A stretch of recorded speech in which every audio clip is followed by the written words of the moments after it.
Nothing was thrown away. Every leftover had a plan. That was a different kind of wisdom. You didn't think about it at the time. You were not standing in that kitchen in 1965 with any awareness that you were witnessing something.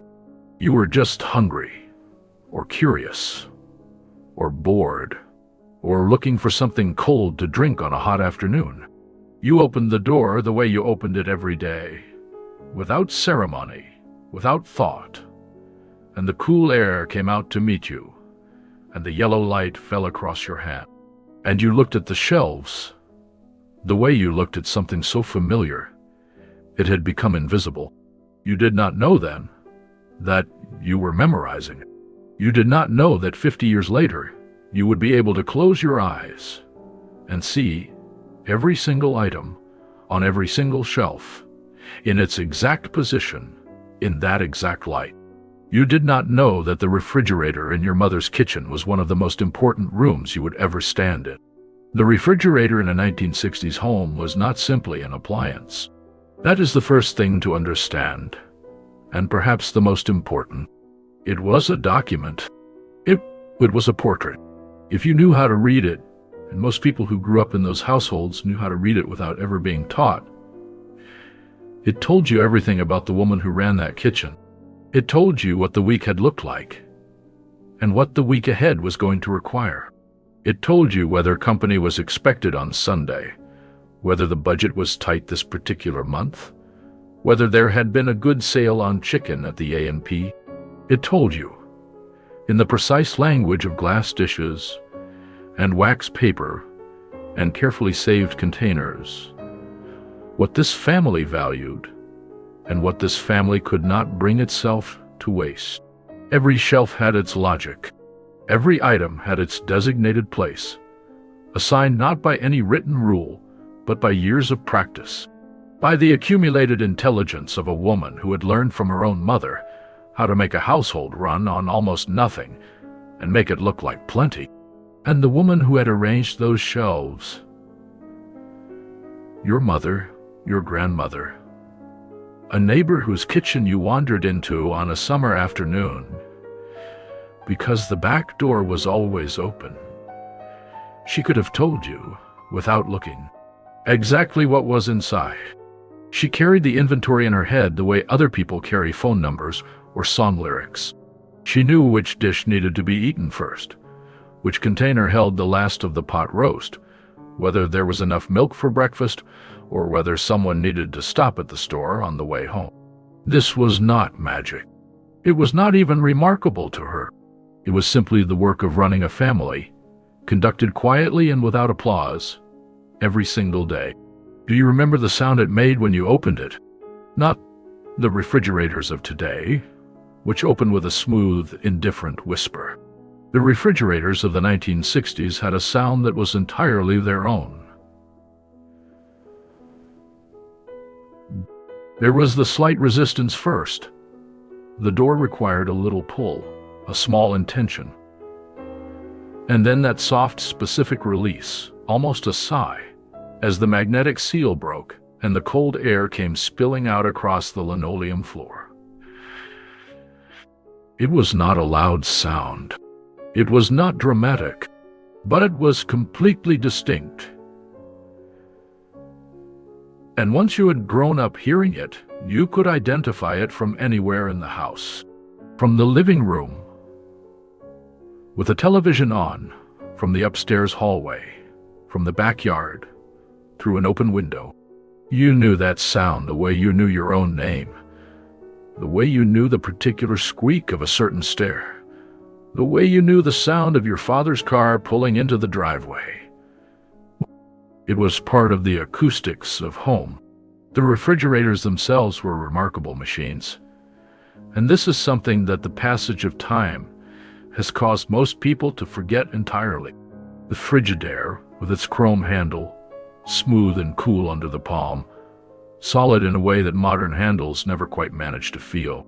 The GE Americana, with its rounded corners and its soft pastel finishes, white or turquoise, or the particular pale yellow that looked like butter, and its automatic defrost, which in 1962 still carried a faint aura of the miraculous. The Kelvinator Foodorama was something else entirely.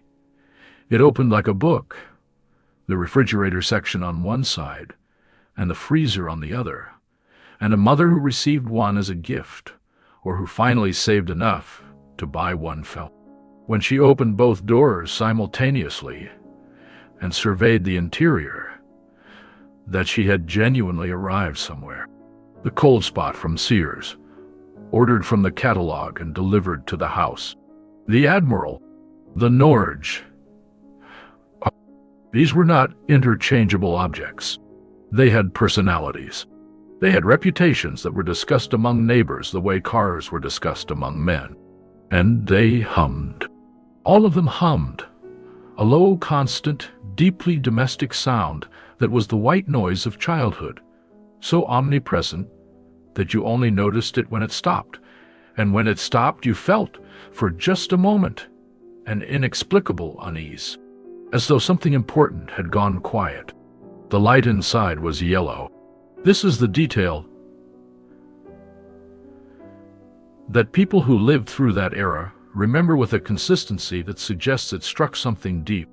Not white, not the flat, blue-white brightness of modern appliances that illuminates every corner with clinical efficiency.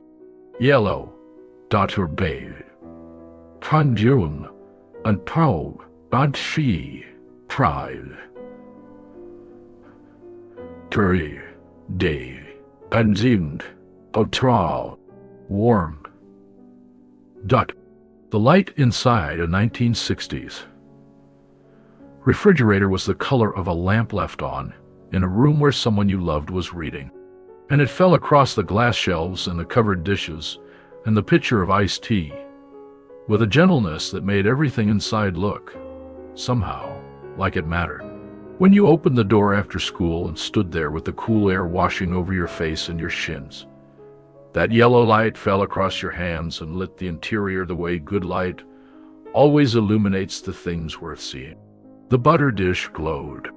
The Pyrex lids caught it and held it, and you stood there longer than you needed to, longer than was strictly necessary for the purpose of finding a snack, because the cold felt good, and the light felt peaceful, and for just a moment.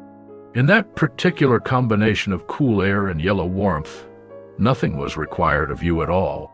There was something kept on the top shelf of that refrigerator that almost no one under the age of 60 would recognize if they saw it today. And there was something in the door.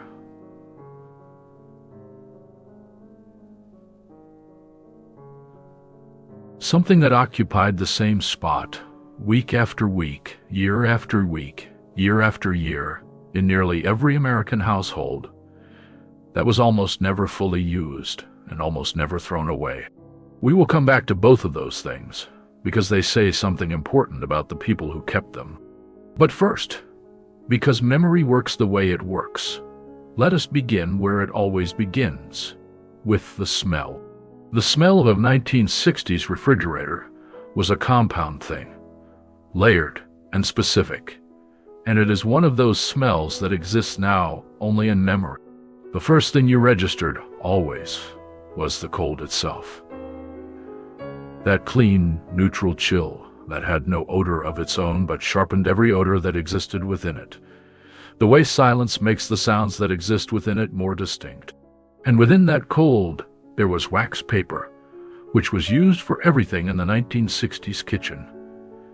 To wrap the cheese, to cover the bowl of leftovers, to line the shelf where raw meat rested, and wax paper has a faint, clean, slightly waxy smell that is almost entirely its own, that you would recognize immediately if you encountered it today, but that you have almost certainly not encountered in decades.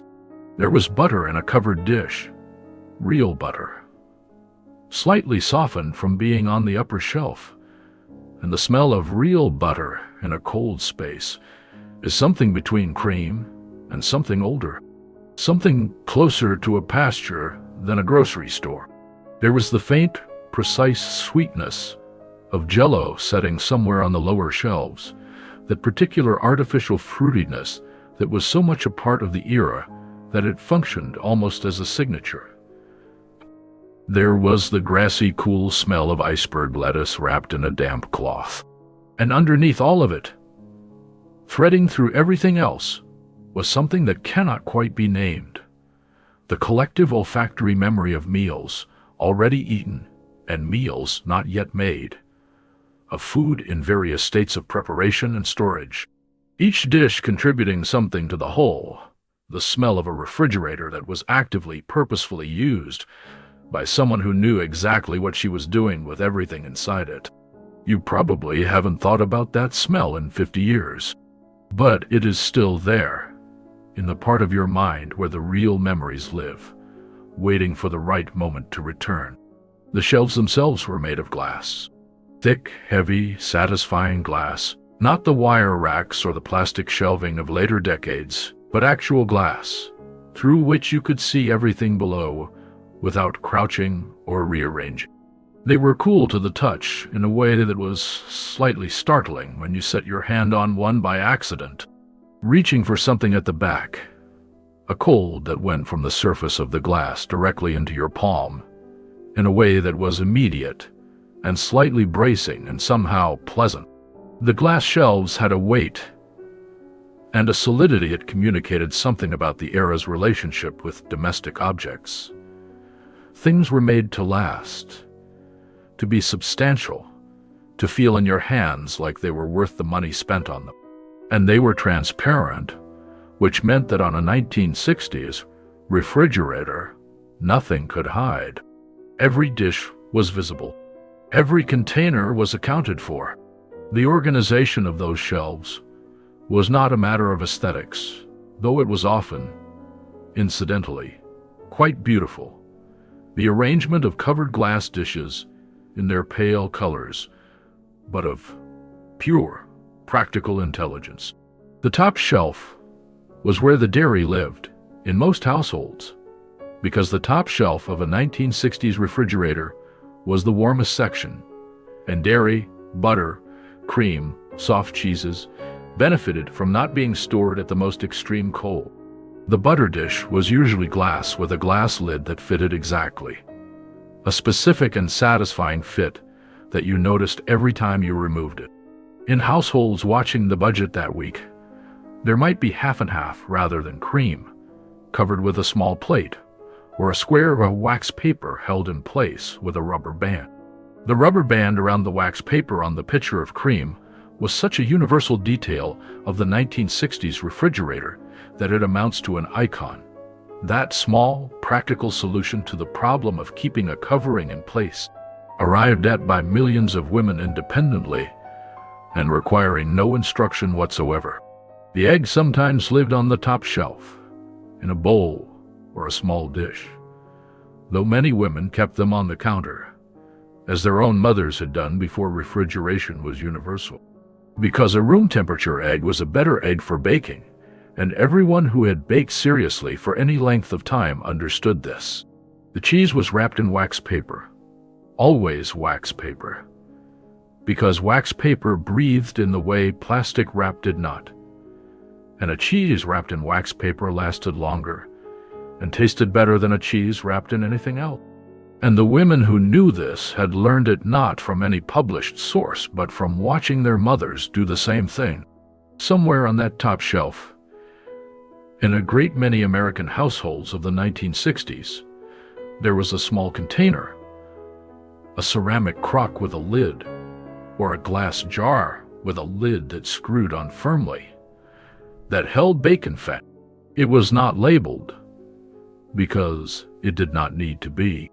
Everyone in the household knew what it was, and why it was there. The fat was rendered during the cooking of bacon, strained through cheesecloth to remove the solids, and poured while still liquid into the container, where it cooled and solidified into something the color of old ivory, faintly golden at the surface. It sat on the shelf in complete readiness, available for use in the cooking of nearly anything that required fat and flavor simultaneously. It went into the cast-iron skillet with the potatoes on Sunday morning. It flavored the green beans that simmered all afternoon on the back burner. It kept the cornbread from sticking and gave it, in the process, a depth of flavor that vegetable oil could never replicate. It was the base of the gravy and the enrichment of the soup, and the reason the scrambled eggs tasted the way they tasted. Bacon fat was not a byproduct to be discarded. It was an ingredient, deliberately cultivated and carefully preserved, and its presence on the top shelf of the refrigerator was not a sign of frugality, though it was that too, but of a profound understanding of how flavor worked, passed down through generations of women who cooked not from printed recipes, but from embodied knowledge. Nothing was thrown away. But everything had a use. Every leftover had a plan. The middle shelves of the refrigerator were where the prepared food lived, and this is where the domestic intelligence of the 1960s household becomes most legible to anyone willing to read it carefully. These shelves held the week's history in food. What had been cooked? What remained? What was being saved for a specific purpose? What needed to be eaten before it went to waste? The dishes were arranged with the systematic intentionality of a card catalog, the most urgent items at the front, the items with longer horizons toward the back, and occasional small notes affixed with masking tape. Eat this first written in pencil, on a scrap of paper, pressed against a covered bowl, or simply a date, the day the dish had been made, so that nothing would be consumed in the wrong order and nothing would be allowed to sit beyond its time. A leftover pot roast rested in its braising liquid in a Pyrex dish with a glass lid, waiting to become the base of a soup or a hash. A bowl of mashed potatoes had been smoothed on top with the flat of a knife, and then covered with a square of wax paper pressed directly against the surface, a technique for preventing the formation of a skin. Transmitted from mother to daughter through observation alone, never through instruction, absorbed as naturally as the language spoken in the household. The cold of the refrigerator had transformed these leftovers into something different from what they had been the night before. Denser, more concentrated. The flavors having had time to settle and deepen. And a woman who understood her refrigerator understood this transformation and planned for it, knowing that the pot roast would make a better hash tomorrow than it had made a roast today. The Pyrex refrigerator dishes deserve particular attention because they were something more than containers. They were part of the visual grammar of the 1960s kitchen, as recognizable and as charged with meaning as any other object of the era. They came in sets, graduated sizes, each with its own glass lid that fitted exactly. Each clear glass body revealing its contents to anyone who looked. And the sets were sold as ensembles, each piece designed to work with the others. The smallest dish fitting inside the medium fitting alongside the large on the refrigerator shelf, with a precision that felt intentional, as though the refrigerator and the dishes had been designed for each other, which, in a sense, they had. Some families had the pale blue lids. Others had green. A few had the clear lids that revealed themselves, as well as their contents. These dishes were not decorative. They were tools, used with the regularity and the seriousness of any other important tool. And the woman who set the table for Sunday dinner with Corningware and served from Pyrex was using the best equipment available to her in the same spirit that a carpenter uses a good plane. Because the right tool makes the work better. And the work was important. The Tupperware arrived in the 1960s kitchen with something between a whisper and a fanfare, depending on the household. Some women adopted it immediately and completely, drawn by the seal, by the colors, by the particular satisfaction of pressing the lid into place and hearing that small burp of expelled air that meant the food was truly, properly sealed. The burping of a Tupperware seal is one of the minor sensory signatures of the era. That small, slightly comic sound that was also, in its way, entirely serious, because it meant that the food inside was protected from the air, from drying out, from absorbing the smells of neighboring dishes. Other women remained skeptical of Tupperware for years, preferring their glass dishes on the grounds that glass was glass and could be seen through and had no pretensions, while Tupperware was plastic and somewhat theatrical and required attending parties to purchase, which seemed like an unreasonable arrangement. But, theatrical or not, the Tupperware worked. And by the mid-decade, it had established itself in most kitchens as a legitimate member of the storage hierarchy. Its transparent amber and avocado green containers lining the middle shelves alongside the old Pyrex with a democratic cheerfulness that suggested the future was arriving, incrementally, but definitely. And then there were the margarine tubs. The Cool Whip containers, rinsed and dried, and refilled with soup, or beans, or cut fruit. The cottage cheese containers given a second life, as vessels for rice, or leftover sauce. The coffee cans repurposed as repositories for grease or small hardware, or the biscuit dough that needed to rest overnight. This practice, the systematic reuse of any container that had a lid and a reasonable structural integrity, was so universal in 1960s households that it was invisible, the way universal things always become invisible. It was not thrift in the modern, self-conscious sense of the word, not a lifestyle choice or a statement of values, but simply how things were done, automatically, without deliberation. Because the women who ran those kitchens had been formed by households in which you did not throw away anything that could serve another purpose. The Depression had ended more than 20 years before, but its lesson had not ended. The rationing of the war years had not been forgotten. The knowledge that enough could become not enough without warning was carried in the body, in the hands, in the reflexive, reaching for the washed and dried margarine tub rather than the trash bin. This was not deprivation. This was wisdom. This was the inheritance of a generation that had learned, at a level below conscious thought, that the margin between having enough and not having enough was thinner than it looked, and that intelligence lay in never letting anything go to waste. That still had something to give. Did your mother use margarine tubs for leftovers? Or was yours a Cool Whip bowl house?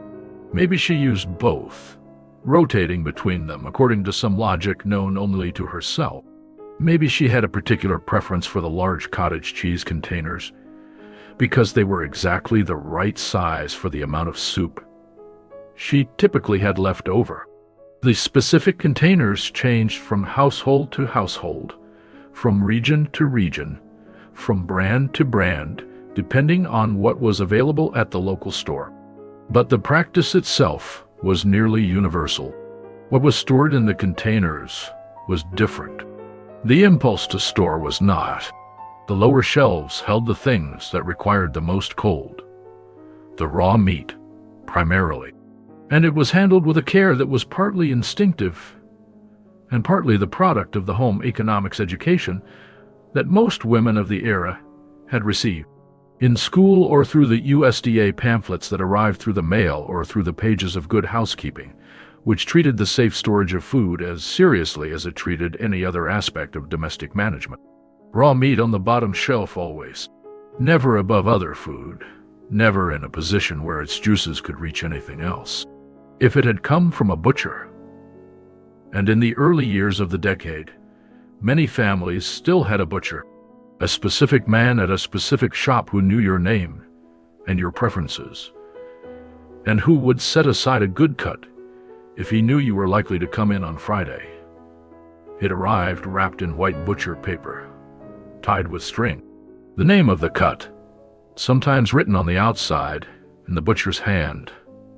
And there was something about that package that spoke of a relationship, of a transaction that was also a social interaction, of food that had a provenance and a person attached to it.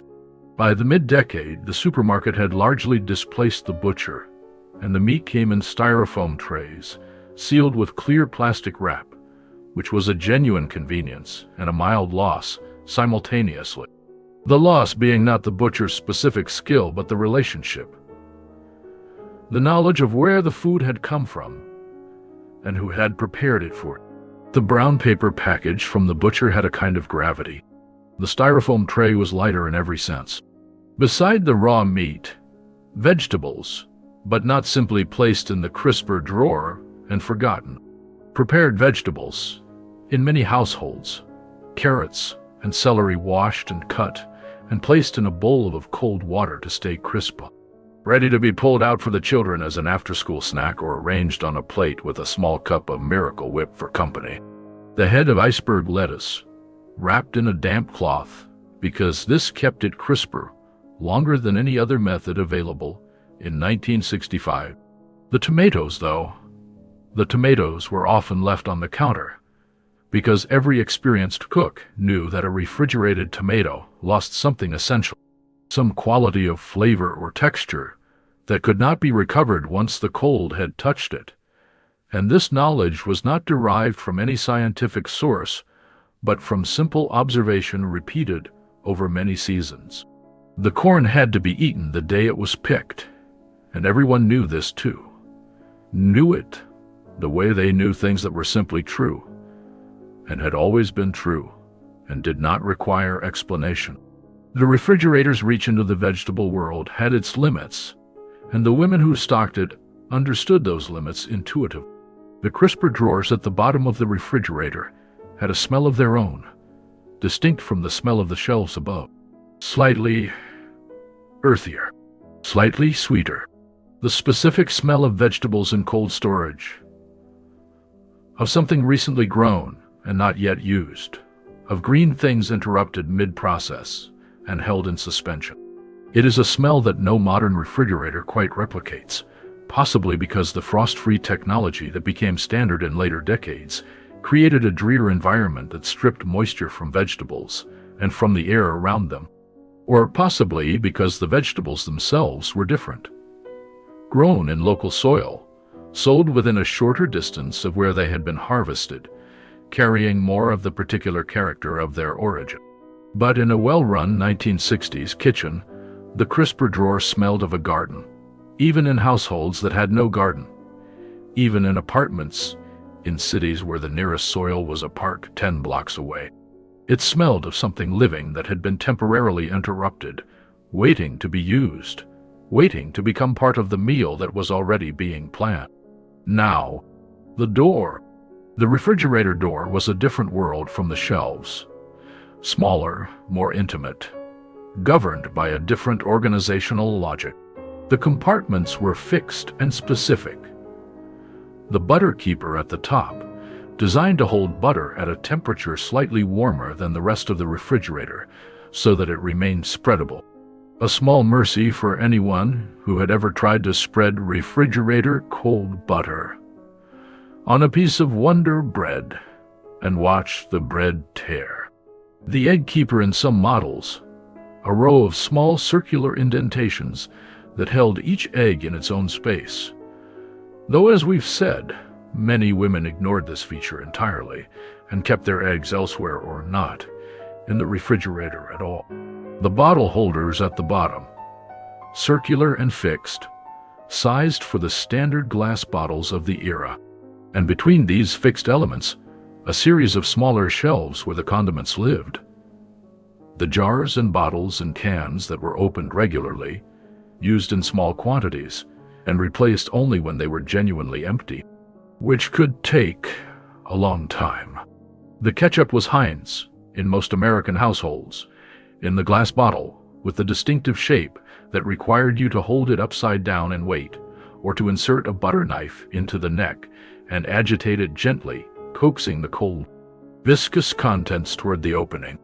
This was a skill that children found inexhaustibly entertaining, and that adults performed with the automatic patience of long practice. The mustard was French's, probably, or perhaps a local brand, in its jar.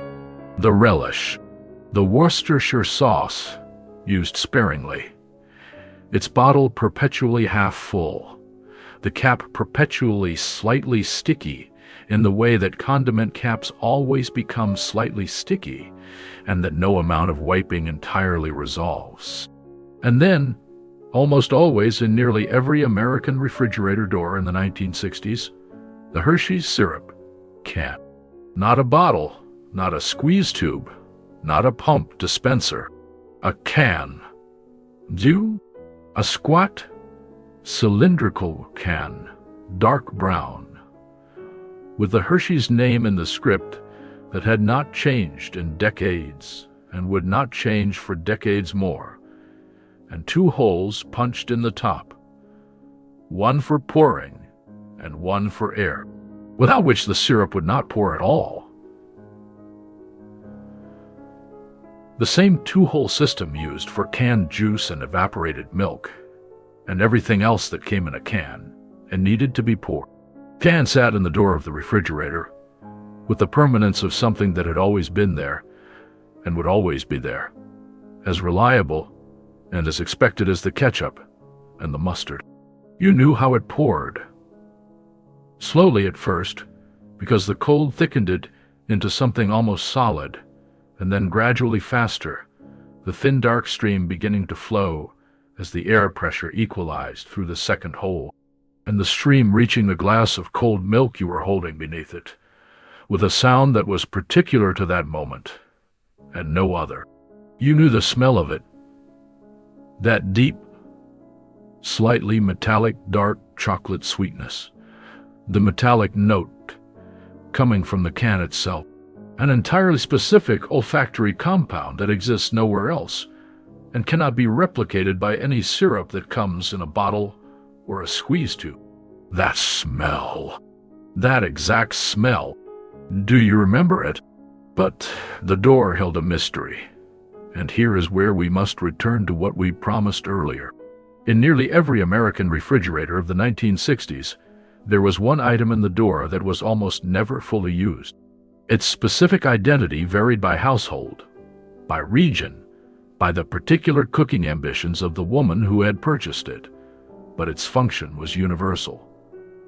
It was the thing bought once, for a specific recipe that called for it, used in that recipe in the small quantity required, and then kept in the door of the refrigerator indefinitely on the firm, an entirely reasonable theory that it would surely be needed again at some point. In many households it was capers,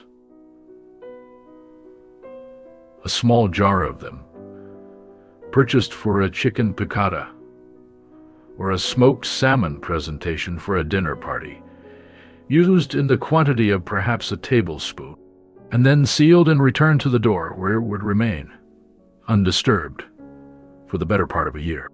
In others it was cocktail sauce, the last 2 inches of a jar used at a shrimp cocktail served to company 6 months prior, or a tin of anchovies, opened and covered tightly with aluminum foil, the remaining fillets resting in their oil, or a small jar of maraschino cherries, purchased for an ice cream sundae the summer before, the remaining cherries growing more intensely red and more intensely sweet in their syrup as the months progressed, offered occasionally when someone ordered an old-fashioned and appreciated without question.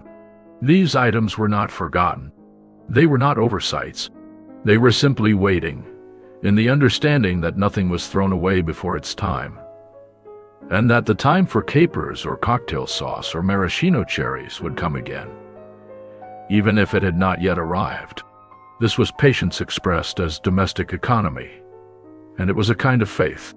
The Jell-O occupied its own chapter in the story of the 1960s refrigerator, and it is a chapter that cannot be skipped or summarized, because Jell-O in the 1960s was not what Jell-O is today. A children's food, a hospital food, a nostalgic curiosity, but was instead a legitimate, versatile, and genuinely respected component of the serious American cook's repertoire. Jell-O was dessert. Jell-O was salad. Was salad. And if that second category causes you to pause, if you are finding it difficult to hold the concept of Jell-O as salad in your mind without some resistance, then you are confronting one of the largest gaps between 1960s domestic culture and the present day, because the Jell-O salad of the 1960s was not a joke, not an aberration, not a regional eccentricity, but a dish served with complete sincerity at tables across the country, at church potlucks and family reunions and Sunday dinners and dinner parties, presented with the same care and the same pride as anything else on the table. The lime Jell-O with cottage cheese and crushed pineapple, set in a ring mold and unmolded onto a plate of iceberg lettuce, was an elegant dish by the standards of the era. The orange Jell-O with grated carrots and crushed pineapple was a salad. The strawberry Jell-O with fresh fruit suspended within it, the fruit appearing to float in the translucent red like flowers preserved in amber, was beautiful. These things chilled on the lower shelves of the refrigerator, usually in the mold or the dish in which they had been made. Requiring patience and faith, you made them the night before and trusted the cold to do its slow, invisible work. And you would not know until the next day whether they had set properly.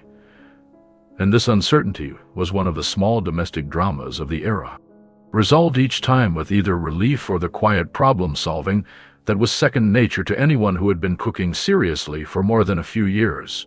A child who understood the refrigerator understood what the Jell-O mold signified. Everyday Jell-O, the bowl of strawberry or cherry made on a Tuesday because someone wanted something sweet, and it was easy and inexpensive, was made in the refrigerator dish, set and served from the same container, no ceremony involved. But when company was coming, when the good dishes were going to come out of the cabinet, and the table was going to be set with the tablecloth that stayed in the drawer most of the year, the Jell-O was made differently. It was poured into the copper ring mold, or the fish-shaped mold, or the star mold that had been a wedding present and had been used at every important meal since. These molds were brought down from the cabinet above the refrigerator and treated with the seriousness of ritual objects, because that is what they were. And do you remember the unmolding? The moment when the plate was pressed firmly against the open top of the mold, and the whole assembly was inverted in one smooth motion, and then there was the breath-held moment of waiting. Had it set? Was it going to come out cleanly? And then the slow, careful lifting of the mold, and the perfect shape sitting there, trembling slightly, gleaming, intact, except perhaps for one small section at the edge that needed to be gently pressed back into place. And everyone pretending not to notice that. Cold fried chicken was one of the great understood pleasures of the 1960s. Refrigerator. And it was understood in a way that required no discussion and no justification. In Southern households, it was nearly guaranteed to be present. In Midwestern households, it appeared regularly. Even in Northern and urban households, it showed up often enough to be familiar. It was not the leftover of a forgotten meal. It was kept deliberately, with the knowledge that cold fried chicken was, by many standards, superior to warm. The skin, which had been perfectly crisp when it came out of the cast iron skillet and began to soften as it cooled, became something different in the cold of the refrigerator. Denser, more saturated with the fat and the seasoning that had cooked into it. The flavor concentrated in a way that the warmth had not allowed. A cold drumstick eaten standing at the open refrigerator door, in the yellow light, in the afternoon silence of a house where the school day had just ended, and dinner was still hours away, was one of the small and completely reliable pleasures of childhood. You knew it was allowed. Everyone knew it was allowed.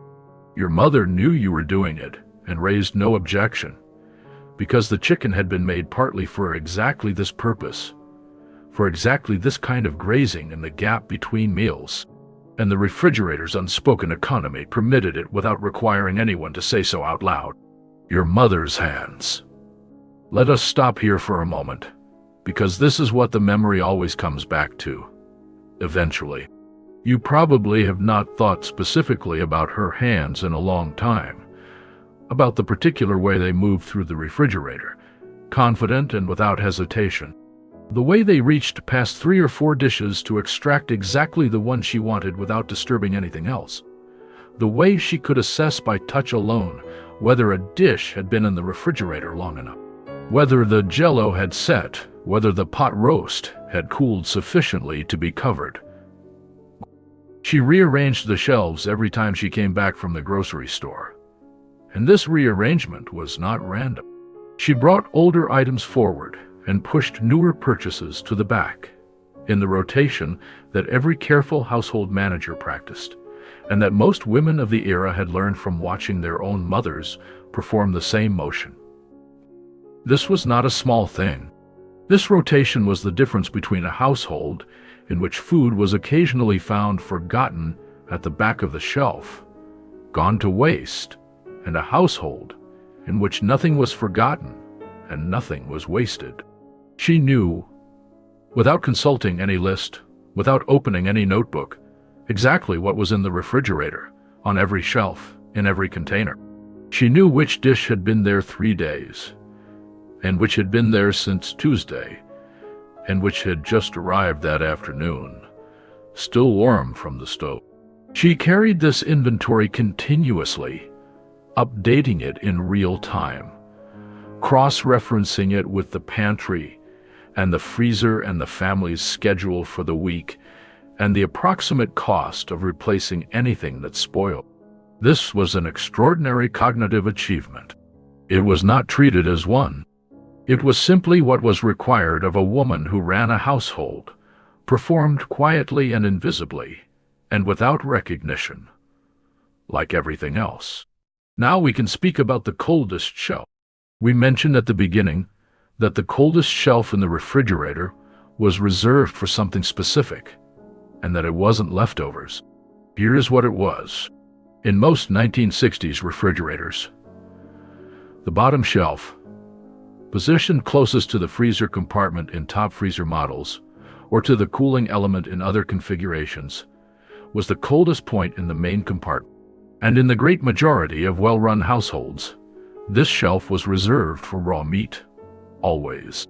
Not because of any written rule, not because a USDA pamphlet had specified it, though the USDA pamphlets of the era did in fact recommend this, but because it was understood as one of those pieces of household knowledge that was so fundamental, it required no articulation, that raw meat belonged at the bottom, where its temperature could be most reliably controlled, and where, more importantly, it could not drip onto anything else. The logic of this was so obvious, once you understood it, that it required no defense. Raw meat on the bottom shelf was simply correct. Everything else followed from it. And in some households, that same bottom shelf also held one other thing: the sourdough starter, or the bread sponge, that lived in a covered crock at the very back of the coldest shelf. This was the thing we mentioned at the beginning. The thing that almost no one under 60 would recognize today. A portion of living dough, kept cold to slow its activity, fed each week with a little flour and a little water, kept alive from week to week and year to year as a kind of culinary continuity. A thread connecting the cooking of this week to the cooking of last week and the week before that. Some of these starters were old. Some had been given to the woman of the house by her own mother, who had received them from hers. The refrigerator kept them dormant, but did not kill them, and every Friday or Saturday, They were brought out to the counter to warm and activate and become the basis of the weekend's bread. And then a small portion was held back and returned to the cold, and the cycle continued. This was not romantic in the way it might seem romantic now. It was practical. It was simply how bread was made in households that made bread. But it also represented something: the continuity of daily life, the unbroken thread of domestic practice connecting one week to the next day. The refrigerator as the keeper not just of leftovers, but of the ongoing project of feeding a family well. The pitcher of iced tea. In Southern households, this was not a seasonal beverage. This was a year-round presence in the refrigerator, as expected and as reliable as the butter dish, positioned either in the door, if the door shelves were tall enough to accommodate a full glass pitcher, or on the middle shelf pitcher, or on the middle shelf. The pitcher itself glass, always glass, heavy and cold to the touch, filled to within an inch of the top with tea the color of dark amber. The tea in a Southern household was almost certainly already sweetened, because the proper method for making sweet tea required the sugar to be added while the tea was still hot, dissolved completely into the liquid while it was still at full temperature. And this created a sweetness that was chemically different from the sweetness produced by stirring sugar into cold tea.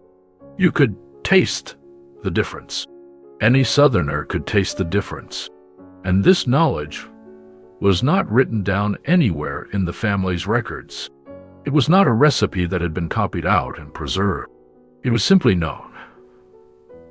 The way certain things are known when they are transmitted correctly, through watching and doing rather than through reading, generation to generation. Specific and exact, and incapable of being replicated by anyone who had not learned it in the right way. The pitcher of Kool-Aid in households with children occupied a democratic position alongside the iced tea, neither one more important than the other, each serving its constituency.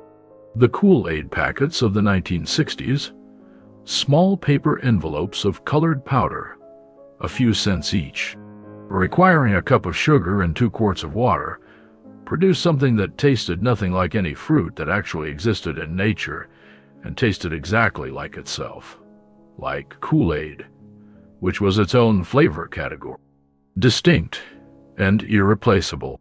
The pitcher was probably the same pitcher used for iced tea, rinsed between uses with the optimism that rinsing constituted adequate cleaning. The mixing was usually performed by whoever was thirstiest and tall enough to reach the counter, which in many households meant an older child. And the full pitcher's transfer to the refrigerator was accomplished with the careful concentration of someone carrying something important and heavy, which it was. The last 2 inches of Kool-Aid at the bottom of the pitcher were always the most concentrated and the sweetest. And there was always a negotiation, spoken or unspoken, about who got it. And sometimes, late at night, when the house was quiet and the television had been turned off and everyone else was asleep, or nearly so, a father would come down to the kitchen, still in his work clothes if he'd come home late, or in his undershirt if it was the weekend, and open the refrigerator in the dim kitchen, the yellow light falling across his face in the dark, illuminating him alone in the silence. He would stand there for a moment, surveying the shelves. Maybe he would take the cold chicken out. Maybe he would find the last of the pot roast and eat it standing there, at the counter, in the quiet. Maybe he would just drink a glass of the iced tea and stand there a moment in the light. These small, private moments. The refrigerator opened at midnight. The cold air and the yellow light. The eating alone in silence after everyone else was in bed were part of the story too. The part that rarely got told, but that almost everyone who grew up in those houses remembers without quite knowing why. How much has changed? Not quickly, not all at once. That is not how things change in domestic life, where the shifts are slow and the consequences reveal themselves only decades later. The practices that filled the 1960s refrigerator faded gradually across the 1970s and into the 1980s, replaced by other practices that seemed at the time like improvements, convenience foods that required no leftover management. Larger refrigerators, with more space that was somehow always still not quite enough. Plastic containers that stored food adequately, if not beautifully. The slow disappearance of from-scratch cooking as a daily discipline, and its replacement with the assembled meal, the purchased component, the thing that came already prepared and required only reheating. Do you still have the Pyrex dishes? Many people do.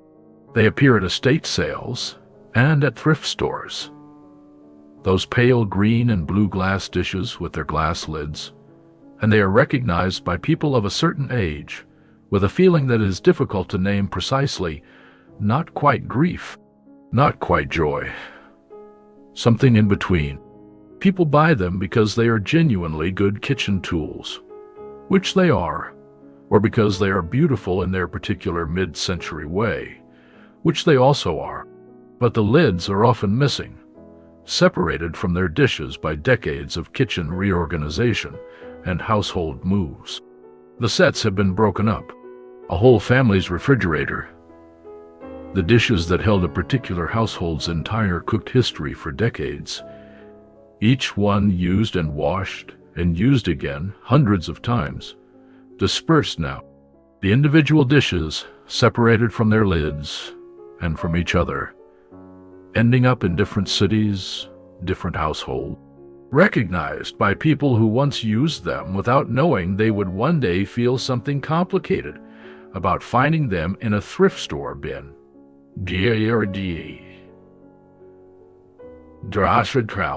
What we have lost is not the food itself. We have access to more food, more variety, more convenience than the families of the 1960s could have imagined. What we have lost is the relationship to food, the daily, attentive, intimate relationship that made a refrigerator not merely a cold storage unit, but a record of care and a plan for the future. We have lost the practice of knowing, without consulting an app or opening the door to check, what is in the refrigerator and how long it has been there and what it should become next. We have lost the satisfaction of watching the last of the pot roast become Monday's soup, and the soup become Tuesday's base for something else, and nothing going to waste. Is that a small thing to have lost? Perhaps it seems small from a distance. But stand in front of an open refrigerator in a 1960s kitchen and look at what is there. Really look. And you will see a portrait. You will see a person's values made material. What they considered worth saving. What they refused to waste. What they believed was worth the time and care. You will see, in glass dishes and wax paper and carefully saved containers, the evidence of a love that expressed itself not in grand gestures, but in the daily, unheroic, absolutely serious work of making sure that everyone was fed and nothing was lost, and the household kept functioning and the week kept moving forward. We are coming back now to where we began. The sound of the door opening.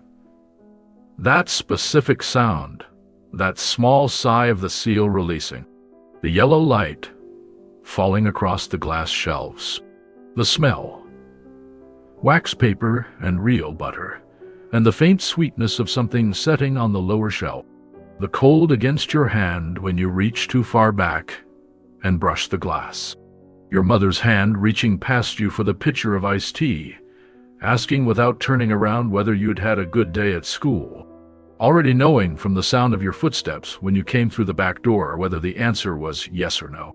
Nothing was thrown away.